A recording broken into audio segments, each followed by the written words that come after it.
सुप्रभात। मैं जगेंद्र राणा। अत्रे अनसुईया, अत्रे अनसुईया, यह है आज का हमारा आध्यात्मिक विषय। जीव अत्रि हो तो इसकी बुद्धि अनसुईया बने। असूया रहित बुद्धि अनसुईया। अत्रे ऋषि की पत्नी का नाम अनसुईया, जिसमें असूया नहीं, ईर्ष्या नहीं, मत्सर नहीं, उसको अनसुईया कहते हैं। किसी की प्रशंसा सुनकर थोड़ा भी डाह हो, यह असूया है। किसी को बहुत सुख मिले, संपत्ति मिले, इसको देखकर मन में थोड़ा भी ईर्ष्या भाव जागे, उसको असूया कहते हैं। असूया से बुद्धि बिगड़ती है। सतत भाव ऐसा रखो कि किसी भी जीव का दुख मेरा दुख है, इसका सुख मेरा सुख है। किसी को भी सुखी देखकर राजी हो, परंतु किसी को दुखी देखकर राजी होना नहीं। तो बुद्धि का बड़े से बड़ा दोष असूया है, मत्सर है। दूसरे को अच्छा देखकर जले, यही असूया है, यही मत्सर है।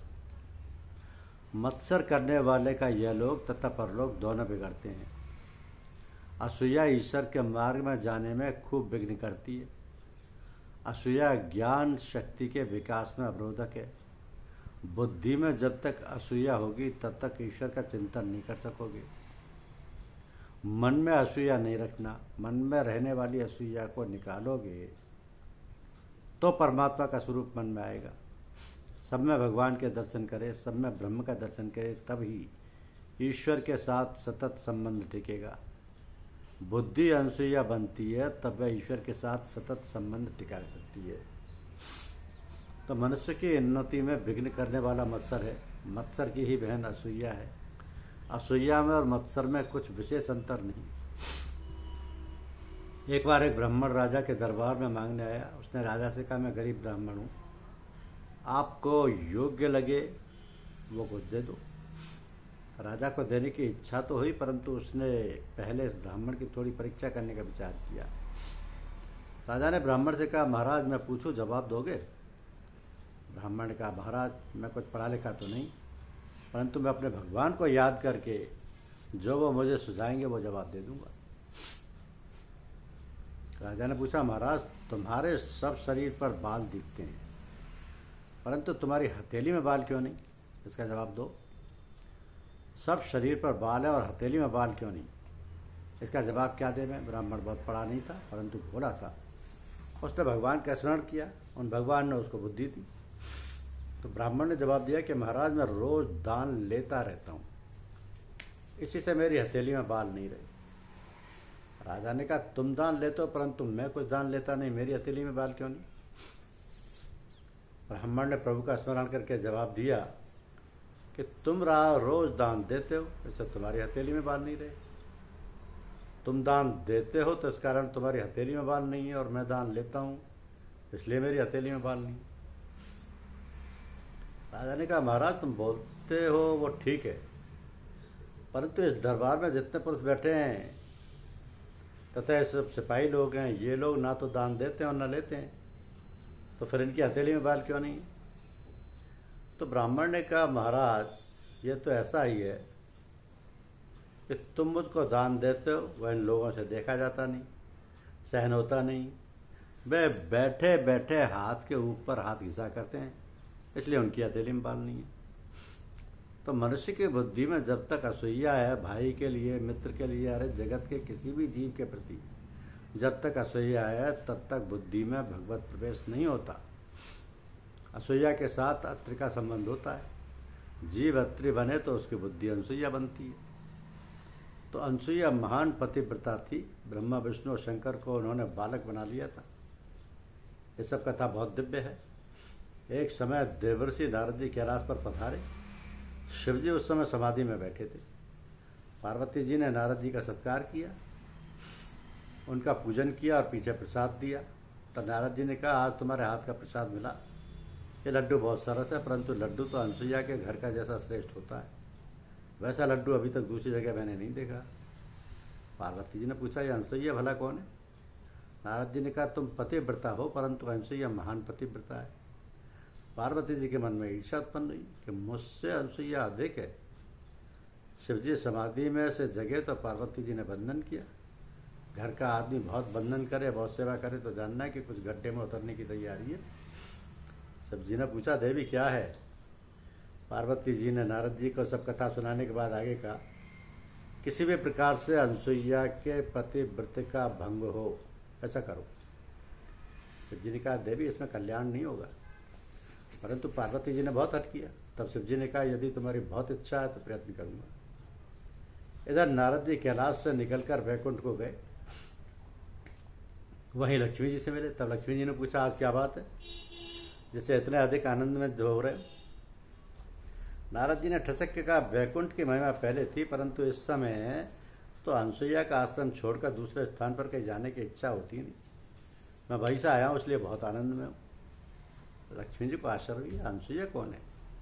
ऐसा पूछा। नारद जी ने कहा, अरे अनसुईया को कौन नहीं पहचानता, वे तो महान पतिव्रता है, न भूतो न भविष्यति। लक्ष्मी जी ने विष्णु से कहा, आप ऐसा कुछ कीजिए कि जिससे अनसुईया के पतिव्रत का भंग हो।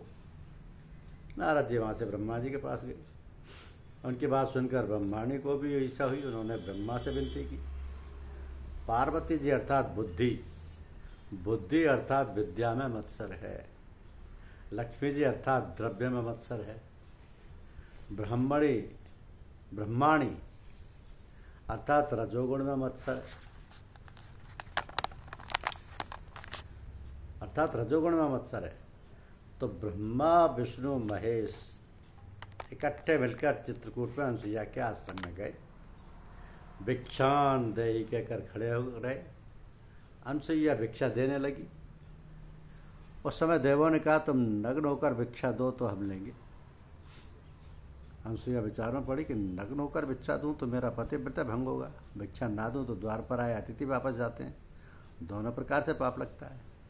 प्रभु, नग्न होकर भिक्षा देने की मांग करते हो, इसका अर्थ कि वैष्णव तुझको वासना रहित होकर भिक्षा दे। ईश्वर को सब वस्तु वासना रहित होकर निष्काम होकर अर्पण करनी होती है। अनसुईया के मन में कोई वासना नहीं थी। मन में जो सूक्ष्म वासना भी रही होती तो तीनों देवता आते ही नहीं। तो अनसुईया ने ध्यान किया और तीनों देवताओं के ऊपर जल छिड़का, उसे तीनों ही बालक बन गए। अब पातिव्रत्य में ऐसी शक्ति है, बहुत समय होने पर देवता वापस नहीं लौटे। तब पार्वती जी, लक्ष्मी जी और ब्रह्माणी जी अपने पति देवों को ढूंढने निकली। तीनों नारद जी से मिली। देवियों ने नारद जी से पूछा, तुमको कुछ खबर है कि तुम्हारे पतिदेव कहाँ हैं?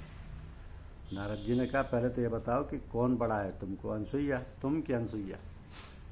देवियों ने स्वीकार किया कि अनसुईया बड़ी है। पीछे नारद जी ने कहा, मैंने सुना है कि तुम्हारे पतिदेव बालक बने हुए और अनसुईया के घर में हैं। तो देवियाँ घबराने लगी कि वहाँ जाएं और कदाचित अनसुईया जी शाप दे दें तो नारद जी ने कहा, तुम भले ही मत्सर करो, परंतु अनसुईया जी मत्सर करने वाली नहीं। अनसुईया जी तुम्हारे प्रति सद्भाव रखेंगी। देवियाँ चित्रकूट में अत्रेय ऋषि के आश्रम में गईं। पीछे तो अनसुईया जी ने देवों से प्रतिज्ञा कराई कि किसी पतिव्रता को कभी त्रास देना नहीं। उसके बाद तीनों बालकों के ऊपर जल छिड़का। तीनों महादेव प्रकट हुए। उन्होंने अनसुईया जी से कहा, तुम्हारे आंगन में हम बालक बनकर खेले हैं, ऐसा सुख तुमको स्थिर रूप से देते हैं। इन तीनों देवताओं का तेज एकत्रित हुआ और गुरु दत्तात्रेय अत्रि अनसुईया जी के यहाँ पुत्र रूप में प्रकट हुए। अत्रि ऋषि अनसुईया जी के साथ मंदाकिनी गंगा किनारे चित्रकूट में परमात्मा की आराधना करते थे। वहीं श्री सीताराम जी लक्ष्मण जी के साथ पधारे। परमानंद हुआ। अत्रि ऋषि उठकर खड़े हुए। उन्होंने श्री राम लक्ष्मण जानकी जी का स्वागत किया कि पन्य फले कृतातिथ्य पुष्टि रघुत्तमम सीताम च लक्ष्मणम च संतुष्टो वाक्यम ब्रवीत। कंदमूल फल अर्पण किए। फिर अत्यंत प्रसन्नता से ऋषि ने रामचंद्र जी से कहा कि आज मेरी तपस्या सफल हुई। दर्शन से ही आँख सफल होती है। श्री राम दर्शन बिना आँख सफल होती नहीं। आँख जगत को देखने के लिए नहीं, आँखें श्री राम के दर्शन करने के लिए हैं। आपने मेरे ऊपर बहुत कृपा की। आज तक तो मैं अंदर आपके दर्शन करता था, परंतु आज तो मैं आपको प्रत्यक्ष बाहर देख रहा हूँ। तो ज्ञान मार्ग में भगवान चरम चक्षुओं से दिखते नहीं। जो आँखों को देखने की शक्ति देते हैं उनको आँखें देख सकती नहीं। जो सबको दृष्टा है वो दृश्य बन सकते नहीं। ज्ञानी पुरुष अंदर की आँखों से भगवान को देखते हैं। तुमको स्वप्न दिखता है, क्या वह चरम चक्षुओं से दिखता है? स्वप्न जो दिखता है वह अंदर की आँखों से दिखता है। ज्ञानी महापुरुष भगवान को ज्ञान चक्षु से देखते हैं। परम भक्ति में ऐसी शक्ति है कि भगवान चरम चक्षु से भी दिख जाते हैं। भक्ति दृष्टा को दृश्य बना सकती है। प्रभु प्रेम की पराकाष्ठा पर पहुंची गोपियां उघड़ी आँखों से ब्रह्म चिंतन कर सकी थीं और चरम चक्षु से प्रत्यक्ष दर्शन पा सकी थीं। जिसको उघड़ी आँखों से जगत दिखाई पड़ता है उसे ब्रह्म का चिंतन करने के लिए आँख बंद करनी पड़ती है। चरम चक्षु बंद करने पड़ते हैं और अंदर की आँख से ज्ञान चक्षु से परमात्मा की उपरोक्षानुभूति करने का प्रयत्न करता है। परंतु प्रेम रूपा गोपियों की तो खुली आँखों से भगवान के दर्शन होते थे। अत्रे ऋषि ने रामचंद्र जी से कहा, आज मैं आपके प्रत्यक्ष दर्शन कर रहा हूँ, आज मैं कृतार्थ हुआ हूँ। आपका मंगलमय स्वरूप मेरे हृदय में स्थिर हो, ऐसी कृपा करें। पीछे का अंदर अनसुईया जी बैठी हैं, महान तपस्विनी हैं, पतिव्रता वयोवृद्धा हैं। श्री सीता जी अंदर जाएं, ऐसी मेरी इच्छा है। अनसुईया जी के दर्शन करने श्री सीता जी अंदर पधारी। अनसुईया माता की वंदना की। अनसुईया जी ने आशीर्वाद दिया। श्री सीता जी की बहुत बहुत प्रशंसा करते हुए कहा, राम जी के पीछे पीछे तुम वन में आई, ये बहुत ठीक किया। स्त्री का ये धर्म है, पति ही जिसके लिए उसके लिए परमात्मा है। तो जिस स्त्री को पति में परमात्मा देखते नहीं उसको किसी मंदिर में मूर्ति में भगवान के दर्शन नहीं हो सकते। जो स्त्री पति की आज्ञा ना माने उसकी भक्ति व्यर्थ जाती है। पति को जमाने के पहले जो स्त्री जीमती है उसको बहुत पाप लगता है। पति के घर में सुख संपत्ति हो और स्त्री पति के साथ प्रेम करे, इसमें कुछ आश्चर्य नहीं। परंतु घर में खाने को ना हो, पहनने को कपड़े की पूर्ति ना हो और पति से प्रेम करे, वो महान पतिव्रता है। कितनी ही तो जरा तो खा पड़े तो पति का अपमान करती हैं कि तुम में सामर्थ्य नहीं, तो फिर विवाह का क्या काम था? मेरी ज़िंदगी बिगाड़ने की क्या आवश्यकता थी? पति वृद्ध हो, रोगी हो, मूर्ख हो, धनीहीन हो, अंधा बहरा अथवा अपंग हो, क्रोधी हो, अति दरिद्र हो, फिर भी पति में परमेश्वर का भाव रखकर उसकी सेवा करे, वह पत्नी धन्य है। तो पति में भगवत भाव रखकर पतिदेव की सेवा करने वाली स्त्री के ये लोक और परलोक दोनों सुधरते हैं। अनसुईया जी ने श्री सीता जी को पतिव्रता धर्म समझाया। पतिव्रता स्त्री परमात्मा को भी बस में कर सकती है। पतिव्रता के 3 भेद बताएं कि उत्तम केयस बनवाई, सपने हुआन पुरुष जगनाई, मध्यम परपति देखई कैसे, भ्राता पिता पुत्र निधि कैसे, धर्म विचार समझ को रही, सो निकृष्ट प्रिय सत्य कही।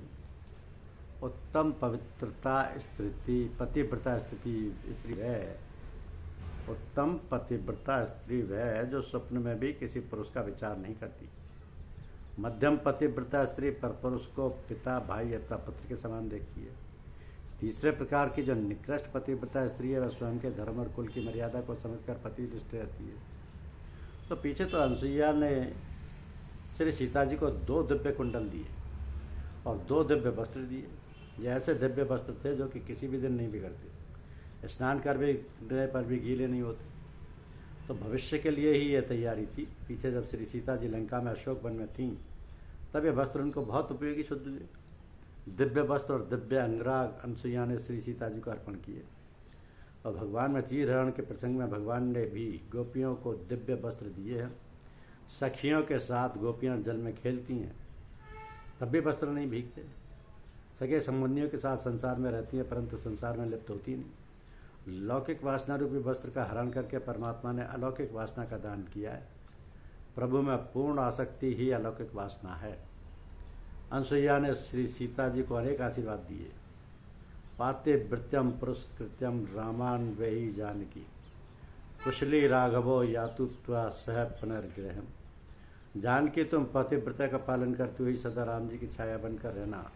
रघुनाथ जी तुम्हारे साथ कुशल क्षेम से घर वापस पधारेंगे, ऐसा मेरे अंतर का आशीर्वाद है। श्री रामचंद्र जी की यात्रा से कहा रामचंद्र जी ने कि महाराज हमको रास्ता बताओ, मार्गदर्शन देने वाले कोई ऋषि कुमार हमको साथ दो। तब अत्रि ऋषि ने हंसकर जवाब दिया कि जगत को मार्गदर्शन आप कराते हैं। सर्वस्व मार्गदर्शता तम तक मार्गदर्शक है, तुमको कौन मार्गदर्शन करा सकता है। ऋषि ने 4 शिष्यों को आज्ञा दी। वे शिष्य अत्रि ऋषि के सेवक थे। वे रघुनाथ जी को रास्ता बताने के लिए साथ चले। रास्ते में विराट नाम का एक राक्षस आया। उस राक्षस का प्रभु ने वध किया। विराट का उद्धार हुआ। पूर्व जन्म में वह एक विद्याधर था और दुर्वासा ऋषि के शाप से राक्षस हुआ था। राम जी के द्वारा उद्धार होते समय विद्याधर ने राम जी की सुंदर स्तुति की। आपके चरण बंद का स्मरण संसार बंधन को दूर करता है। आप मेरे ऊपर कृपा करो। अब से आपके चरणारविंद का मुझको निरंतर स्मरण रहे। मेरी वाणी सदा सर्वदा आपका नाम संकीर्तन कीर्ति रहे। मेरे कान हमेशा आपकी कथा रूपी अमृत का पान करते रहें। मेरे हाथ आपके चरण कमलों की पूजा करते रहें और मेरा मस्तिष्क सदा आपके चरण कमलों में प्रणाम करता रहे। धन्यवाद।